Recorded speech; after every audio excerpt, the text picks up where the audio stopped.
Hi, everyone. Welcome to Bonds After Baby. Today, I'm thrilled to be joined by SC Nealy today. She's been working in the mental health field for over 16 years. They have 2 master's degrees, including clinical mental health counseling, and they serve on the board of directors for Capital Pride, as well as the Arlington County Community Services Board. SC has received a number of awards for their work, including recognition from the Virginia Counselors Association and Arlington County, where they were recently given a key to the county for their contributions to the LGBTQ plus community. Outside of their work, SC identifies as gender fluid and queer lesbian. They're a parent of 3, co-parenting with their wife and ex-husband. And they also write, this is so cool, queer romance novels and do a lot of advocacy work in the LGBTQ plus community. And SC is also coming out this August with a book. It looks incredible, Healing Sacred Wounds, A Guide to Overcoming Religious and Spiritual Trauma. And SC's going to talk about the book at the end of our show today. And I'm going to have a link to the book in our show notes. Yeah. And today I'm very thrilled to have them talk today with me about what LGBTQ plus parents and couples go through in the period of adjusting to parenthood. It is already a huge, massive adjustment, but there are unique challenges that present with this community. So if it's okay with you, I wanted to touch on some of these topics and get into them and see what can be helpful to couples at this time. Absolutely. Yeah, I would love to talk about it. Okay, so one of the things that comes up, and I mean, we can just kind of exchange experiences too. Mm-hmm. A couple things that come up. First is, will I be seen as a real parent? For the partner, that is basically the non-gestational parent, let's say, where one of the partners is going through like fertility treatments, let's say, or, and the birth and the pregnancy and everything. Sure. The other feels marginalized or like, am I a part of this? Will I be seen in this way? And sometimes they've had really bad experiences, I've heard, with even pediatricians or like at parent groups or, if they go to like a mommy and me group, it's like, well, and things like that. So I'm curious if you have heard similar kind of pain around this and with couples or individuals you work with at this time. Sure. Yeah. I work with, as a therapist, and my practice is all queer and trans Yeah. therapists that I hire. And so we work with this population a lot. And I think more so, the adversary or struggles is in the getting pregnant process. It generally tends to be incredibly expensive and can be difficult. And there's a lot of decisions that have to go into how people want to pursue it and in which manner. Yes. Yeah. So I think that that's a really huge hurdle. I think depending on where you live in the country, there are additional hurdles that, for example, in the DC area, we don't necessarily have. In other parts of the country, people are absolutely going to face a lot of difficulties in terms of who is considered a parent legally. Unfortunately, we are just behind in a lot of ways as a country, and we're getting further behind with current administration. Yes. And so that is a really big issue. Here in Arlington, where I live, it's pretty understood and even legal, a second parent adoption, all kinds of things that parents are the parents and that is it. However, you go to another state and that can completely change. So it really, I think, is location specific. Yeah. That being said, I think also some of those difficulties that you mentioned can also be seen in like cis-het couples too, right? Like there's so many male-female couples who people look at the dad and they kind of are like, shrug. Yeah. He's just kind of like, superfluous, right? And so I think that happens a lot in all types of couples. And it really is up to both of the parents to intentionally lean in and make sure that they're as involved as possible and that there isn't a default parent situation happening. Yeah.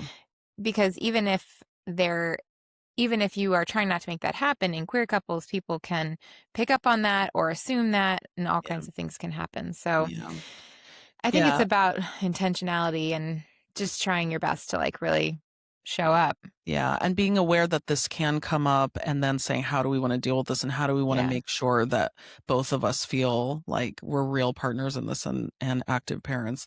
Yeah, the default parent thing is real. I think what you're talking about systemically, sometimes when, systems are approaching, parents this way or couples this way, it can get internalized too, even unintentionally. Sure. And where there might not be an intention, it's like responding to that kind of stimuli out in the world can be just discouraging and lead to actually some postpartum depression and anxiety around this time too, which I see often. But Yeah. it's interesting you say that a lot of this comes up in the conception and decision-making part. Why do you think that that comes up more in that period and not as much in the postpartum? Well, I think that the concept of, having the kid to begin with is Uh, there's just so many decisions on who's going to carry it. What does that mean? What does that look like? Which biological makeup of which person are we using, and how do mhm. we create a scenario that we both feel as involved in as we can? Or are we adopting and what does that look like? Is there surrogacy, right? There's just so many different options of figuring out how do we create a family in the way that feels like we are both represented in this child, whether that's through adoption or biologically or whatever. Yeah, And so I think there's just a lot of decisions to be made that can be absolutely. very, very difficult. Once the child is here and had, like people are Mhm. much more able to lock in and hold that child close. Yeah, yeah, I hear you. So it's almost like as they're envisioning what does this look like and who is Yeah. going to have which role, and then what does that mean about who, Hmm. has this role or not? What does that mean to us? And yeah, I understand. Yeah. I do see in the postpartum time with my LGBTQ couples that there is, but you're right, it's probably similar to, like, it is similar to some of the cisgender, which is alienation in parenting and default parenting happening, not intentionally, but there is something where, like, when one is breastfeeding, let's say, or chest Hmm. feeding, and that whether that's a cis male partner or whether that's like a female partner, that there's something like, I can't provide this. And what does that mean that I can't provide this, Yeah. right? Like, and that echoes in some kind of internal chamber on an emotional Sure. level for them too. Yeah. Yeah, I've definitely seen that come up, particularly in partnerships where one of the folks in the partnership is a trans female, right? And really wanting to be Mhm. able to show up in that way. And so, that can be really difficult. The reality is that I try to remind people is that cis females also can struggle with that, right? And that like Absolutely. anyone can struggle with that. And it's just Absolutely. a very real, painful thing for everybody all Yes. around. Yeah, it sure is. Yeah. How I know that you're in a liberal area, but like you're Hmm. aware kind of what happens. What about like Sure. anticipatory stress and anxiety? Like I've had, for example, I had a couple, homosexual male couple, and they were really stressed out about what are we going to be facing at, like, again, mommy and me groups come up, or like toddler, parent child groups and Sure. at schools and things like that. And that anxiety around that really bleeds into the couple dynamic. And if one feels a lot of anxiety and the other doesn't as much, or things like that. Do you see that come up with your clients at all? We definitely see that come up. I will say there are a lot of stereotypes and a lot of societal patterns that play into here. And I'm going to make some kind of broad sweeping statements Yeah, here that certainly are not applicable to everyone. sure. But for example, gay men in mommy and me groups are often embraced. A lot of straight women love to adopt a gay man, Yeah. as fetishized as that kind of is, Yeah, unfortunately. sure. So they have usually an easier time than, let's say, like a lesbian couple or a gender diverse couple in some way in those scenarios. So it also, I mean, it just really depends. It is difficult though in school settings where your family looks different, right? Like Yeah. I don't know anyone in any of my kids' classes who has same-sex parents like my children do.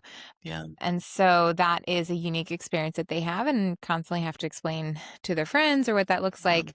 And, birthday parties and things like that, we do look different. And so that can be just difficult. Yeah. And Yeah. that's okay. It is different. I will also say there are not to disparage children, but if you look at the statistics of divorce, female partnerships, lesbians have the highest rate of divorce. Then next is cis couples, and then the lowest Mhm. is gay male couples. And the one of the leading reasons for this is that lesbian couples tend to have more children, whether through each other or previous marriages, and then Yeah. blending. Well, it's more stress. Let's be honest. It's more It's more stress. stress. And gay male couples usually have Yeah. the least amount of children. Yeah. And they usually have a lot more money too. So Yeah. you have two women, less money, more children, and then down to two men, more money, It makes usually less sense. Yeah. children. There's a higher divorce rate. Sure, sure. Um, and Yeah. unfortunately, you can blame kids for that. Yeah. Yeah. Let's do it. Yeah, let's blame 'em. Yeah. Yes. And yeah, that makes sense. Yeah. I mean, and absolutely that makes sense that it's not, the experience may be different, but even just anticipating stress or anticipating scenarios coming up can be just like one more thing that they're dealing with in the adjustment to parenthood. And then when there Mm-hmm. is a disparity between the couple of like, no, this will be fine. And oh my God, I have so much anxiety around this. Mm-hmm. I mean, one thing I do with couples is like, you may have, it's okay to have a different viewpoint about this, but how can you be there for each other, like, and Yeah. really help each other feel seen and heard? And there are reasons why someone has more anxiety than the other. They may have had different experiences in Uh-huh. their coming out, or in their families of origin and things like that, that, you know, may have led to more anxiety. And so really trying to increase the level of compassion in the couple for those different experiences that Yeah. may be manifesting differently as they're creating their own families. Yeah. Yeah. Yeah, as long as people are able to hold space for that you can have different experiences in the same Mhm. situation and that you can respect that, Yeah. it's really important. Yeah. Yeah. So a third thing that comes up that I'm curious, you know, how you see this is when, you know, this for all parents, when we are having children, stuff from family of origin comes up. Yeah, And, you know, any kind of grief or wounds that we have around how we were treated or our relationships with our parents in childhood or in adulthood currently also play a role in how we feel when we're welcoming children, right? sure. And so we might say, God, my relationship is strained. How do I want to navigate this with my now having a child? Are they going to have a grandparent, you know, in the way that Yeah. I wish that they did when things are strained? And so when there are issues around non-acceptance or just, yeah, non-acceptance or even just like where it's contemptuous, and then people have Yeah. to grieve, like, I'm not going to have this kind of family village that I wish I had. Yeah. Do you see this come up, and how do you address this and help people in this stage? Yeah, unfortunately we see it all the time, right? Yeah. Queer folks have a lot of family estrangement that Mhm. happens. I mean, me personally, my family is not in my life due to not supporting my queerness and, Oh, being gay. And they yeah. are very Christian, conservative, Mhm. MAGA, Florida, all the things. And Mhm. so they choose not to be in my life. And I definitely had an image of like what my grandmother meant so much to me. My grandparents meant a lot to me growing up. And so the Mhm. idea that my children won't have that was really, really hard to Yeah. accept. But what I really realized was like, I loved my grandparents for who they were, not for how Mhm. they were related to me. And so I filled my children's lives with people that love Yeah. them. And children know what they are exposed to, right? Yeah. They can't miss something that they That didn't they do. have. And so Yeah. if you can fill their lives with other people and support systems and all those things, that is Mhm. more than enough, right? And that I talk to clients a lot about that concept of blood is thicker than water. Everyone hears that quote, but the reality is like it's misquoted. The original quote is the blood of the covenant is thicker than the water of the womb, which actually means Oh. the exact opposite. It Oh, means that's that chosen fascinating. family and who you commit Mm. to That's beautiful. is much more significant than who you share biology with. Wow, Um, that's beautiful. Yeah. Wow, what a gift to hear that. That's such a beautiful message. I agree wholeheartedly. And I just want to like highlight what you said. It wasn't my relation to them that meant so much to me. It was the people that they were and the yeah, relationship that developed. Yeah. yeah, Yeah. That's such yeah. a hopeful message to share. Hmm. I want to ask you a side question. Do you self-disclose with your clients? Like about things like that or things from your personal family Sure. history? Yeah. Yeah, I mean, certainly not when it's not related, of Yeah, course, of like course when it's not. Yeah. helpful. Yeah. I'm in a unique scenario where I have a public image Hmm. and people seek me out for my story and my Yeah. history, right? Like I am very public in my writing and in Hmm. social media and things like that about my experiences and what I've had, and particularly like my parenting philosophy and how I co-parent with my best friend, and he and I live a block apart and we share children together and we're both queer in our own ways. And that concept of what did it look like to be in a straight passing marriage and then transition to like actually we're better as friends and let's do that is what a lot of people come seek me out to as they're figuring out almost Yeah. similar journeys. So Yeah. I think the self-disclosure is really helpful for people finding somebody who understands that background if they're going through something similar. Oh, I also, I mean, my company is LGBT plus counseling collaborative. Yeah. And so like that in and of Of itself, a company course. of all gay and trans folks Yeah. already self-discloses a lot about us. Yes.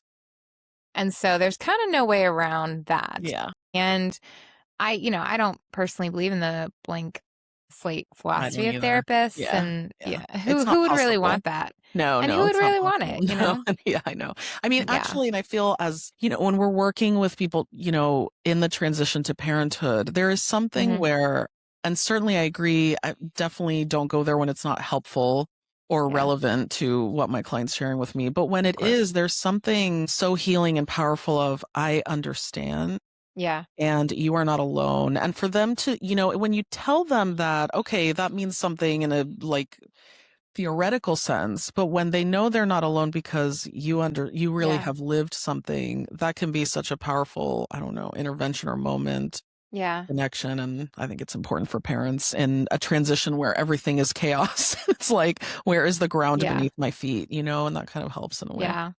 Yeah. Well, I mean, that kind of ties into, I specialize in religious trauma, Yeah. and I tell people, like, if you are specifically working on healing from religious trauma, you have to find a therapist who has had religious trauma. Otherwise, you're just like not able to do that actual work if somebody doesn't understand truly that full impact of what it looks like, right? And Yeah. so, especially when people come to me for religious trauma work, I'm open about, like, yeah, I grew up in a cult and I had to deconstruct and figure out what that means and figure out, what do I believe now? What does that look like? And that I couldn't possibly help you if I haven't experienced it myself. Yep, yep. Do you believe that even if there are therapists who do specialized trainings or something religious trauma, that it will not be the same capacity in a sense? I mean, I think it depends on the level of intensity of what a person has experienced. I certainly Hmm. don't think it can't be helpful, but I think that there are folks and scenarios in which you do need to find like real understanding to get there. And I think if somebody does a ton of work, a ton of training, that certainly Hmm. is possible. But for folks who have like taken a one-off training or something like that, they'd have to be really, really careful about making sure they're not causing harm or Yeah. perpetuating messages, right? Because we also live in a country that is based on Christian nationalism. And so even if you don't, let's say, ascribe to certain religious beliefs yourself, you could just, having grown up in the society, pass along some of those messages. And so you have to be really careful. Yeah. Yep. Why actually this is a good segue. Why don't you tell us about your fabulous book coming out in Sure. August? Yeah. Yeah, it comes out August 20th, 2026. Oh, It's that's available for pre-order now, so anyone can grab a pre-order, and that's really important to authors, so please yeah. consider it. And it is a like layman's guide, but also great for clinicians as well, on how to heal from religious or spiritual trauma. It really focuses on religious trauma through a complex PTSD lens versus a deconstructionist lens. And so what I mean by that is that the book is not anti-religion, it's anti-trauma. You can read it and still be happily in religion in any way, and that is completely fine. It's not Yeah. going to tell you what to believe. It's just going to ask you, hey, how are you doing this in the most healthy way? And what does that look like for you? Yeah. I love Um, that because telling people what to believe just on a different side of the pendulum is more trauma. That's just, right. I mean, that's just more of the Yeah. same. Yeah. Yeah. Yeah. I mean, and that happens a lot, right? Especially in the Yes. deconstructionist world. There's a lot of folks who, you know, still struggle with the same belief of like, I need a God, and they just replace God with like some sort of like anti-God or like Yeah, refusal or ideology. whatever Yeah, yeah. ideology. And it Yeah. becomes splitting, black and white thinking. Yeah, So much so. yeah, Yeah, yeah. there was like this secular, what was it called? Secular therapist project or secular project or something. And, I wanted to be involved, but I was like, I'm not going Mhm, to use the word secular because I feel like that's black and white and I won't abide by using that word.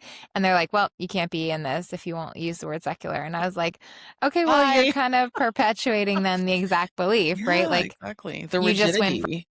you just went Yeah, from one black and white thought to another. And so, like, exactly.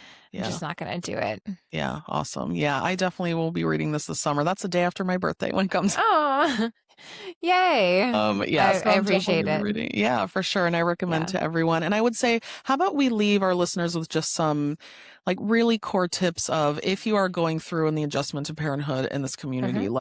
what is going to be helpful, which is I don't know, some things I always encourage is you don't have to experience things the same way, but Yeah. you can go through it together and be there Yeah. for each other in it. You don't have to see things the same way or experience them the same way, but be in each other's corner and Yeah. give space to hear and acknowledge what you're going through together. Yeah. Yeah. I think one of my favorite things, I read this book called Hunt, Gather, Parent. Have you read it? Yes, I have. Yeah, yeah, yeah. One of my favorite books, and I recommend it to all parents. The thing Mhm. I really remind new parents in any scenario, queer or not, is that we were not meant to parent alone or even just with one other That's right. person. That is not how, as Meant to humans, be. it was meant to go. And so, No, even if we live in a society that tells you you're supposed to do it all, you're supposed to know everything about your baby, you're supposed to take care of them by yourself, that is not true at all. no, Ask for all the help. Let people come in. Let people take care of you. Hire help if you are able to do that's right. so. Like, find ways to sleep, find ways to take care of Yeah, yourself. Like, we were meant to take care of like children in a village. That is yeah. how biologically it was meant to be. And we cannot force ourselves or shame ourselves into why can't I do it all? No, no. And actually, this unrealistic expectation from society is Mm-hmm. actually, I believe, is a massive contributor to postpartum depression and Oh, yeah. anxiety. Yeah, it just feeds Yep. into the narrative of like, what's wrong with me? This should be Yep. wonderful. I used to do social support for Yeah. postpartum parents, and there were these pictures in the back, like where we would meet, and it was all these like parents, like, yay, like swinging their kids in the air and like glee. Yeah. And then we would laugh about it, like everyone in the circle was Yeah. like, and I said, yeah, this is realistic with what's going on Oh, yeah. here. Like that's Yeah. not, But yes, that message is Yeah. really damaging. And yeah, we have to keep normalizing, like we need people and Yeah. we shouldn't be expected to be doing this on our own or with one other person because that causes stress in the couple relationship too. They're like, Oh, why yeah. aren't we handling this? Well, you're not Yeah. supposed to be. It's too Yeah. much. Yeah, I think we're really lucky as therapists because people come in and tell us like the truth, right, of Yeah. how difficult parenting is. But Yes. like when you're at the bus stop in the morning and everyone's like smiling and pretending they didn't just like cry their eyes out this morning trying to get shoes on the kids for the 18th time, and we're like You know. all pretending and sitting there and showing our highlight reel on Instagram, but really we're all just like, I'm not okay. I'm not okay. I know. I think it is getting a little more normalized, although that goes black and white too, then I feel like on social media, it's like, this is awful. It's Mm-hmm. thankless, and it's like, okay, it's both. Can we just say Yep. it's both? It's like, Yep. we don't have to, it's not one extreme or the other. Anyway. Truly. Yeah. Thank you Yeah. so much for coming on the show. I was so happy to have Thanks you. for I have having the me. link to your book in the show notes. I encourage everyone to buy it. I will be buying it. Thank you. And thank you for your time. Maybe we can do this Thanks for again having one day. me.